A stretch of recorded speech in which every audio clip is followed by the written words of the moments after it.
Hi guys. இப்போ IPL நடந்துட்டுருக்கு. இந்த கரெக்டான சான்ஸை யூஸ் பண்ணி இந்த படத்தை ரிலீஸ் பண்ணியிருக்காங்க. இந்த படம் என்னதான் ஸ்போர்ட்ஸ் ட்ராமாங்கிற ஜேனரில் இருந்தாலுமே இதோட யூனிக்னஸ் என்னன்னா, இந்த படம் அதையும் தாண்டி செகண்ட் ஹாஃப் அப்புறம் இது த்ரில்லர் படமாக கன்வே பண்ணியிருப்பாங்க. அது சூப்பராகவே ஒர்க் அவுட் ஆயிடுச்சு. ஆக்டர் சித்தார்த் இந்தியன் 2க்கு அப்புறம் மிஸ்யூன்னு ஒரு படம் நடித்தார். அந்த படம் என்னதான் ரிவ்யூ வைஸாக சக்ஸஸ்ஃபுல்லாக இருந்தாலுமே கமர்ஷியலாக அந்த படம் சக்ஸஸ்ஃபுல்லாக ஆகலை. அஃப்கோர்ஸ் இந்த படம் நெட்ஃப்ளிக்ஸில் ரிலீஸ் ஆகிருக்கு. என்னதான் தேட்டரில் ரிலீஸ் ஆகாமல் இருந்தாலுமே சித்தார்த்துக்கு நல்ல கம்பேக் அமைஞ்சிருக்கு தான் சொல்லணும். அடுத்ததான் மேடி சார் பற்றி சொன்னோம்னா, கடைசியாக அவர் நடிப்பில் இட்டு கொடுத்த படம் என்னன்னு கேட்டிங்கன்னா இறுதி சுற்று தான். அதுக்கப்புறம் அவரோட படங்கள் எதுவுமே பெருசாக அமையலை. ஆனால் இந்த டெஸ்ட் படம் மூலமாக ஒரு ஆக்டராக மட்டும் இல்லாமல் ஒரு வில்லனாக நல்லா கம்பேக் கொடுத்துருக்காங்க சொல்ல. ஏன் அப்படி சொல்கிறேன்னா, படத்தோட ஃபர்ஸ்ட் ஹாஃப் வரைக்கும் நல்ல ஒரு நார்மலான ஹியூமன் மாதிரி தான் காமிச்சிருப்பாங்க. செகண்ட் ஹாஃப்க்கு உள்ள இந்த கேரக்டர் கிரே ஷேட் உள்ள கேரக்டராக மாறிடும். அதுக்கான ஒருத்தையான ஜஸ்டிஃபிகேஷன் கொடுத்துருப்பாங்க.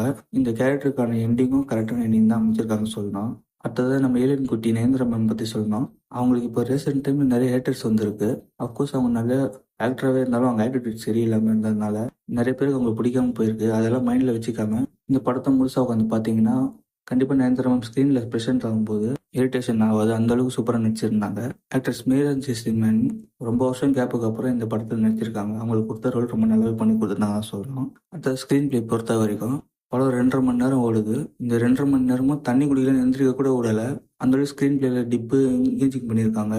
படத்தில் அஃப்கோர்ஸ் ஒரே ஒரு குறை என்னன்னா லாஜிக் மிஸ்டேக் மட்டும் இருக்குது. அதை மட்டும் சரி செஞ்சுருந்தாங்கன்னா சூப்பர் படமே வந்திருக்கும். இப்போ கூட சூப்பர் படம் தான்.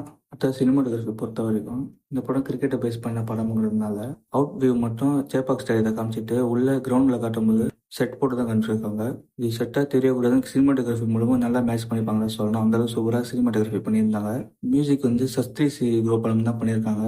படத்தில் சாங் பெருசாக இருக்கும்ல, பேக்ரவுண்ட் ஸ்கோர் சூப்பராக இருந்துச்சு. ஓவராலாக இந்த படம் இப்போ இருக்கிற டைமிங் நல்ல படமாக தான் நான் சொல்லுவேன்.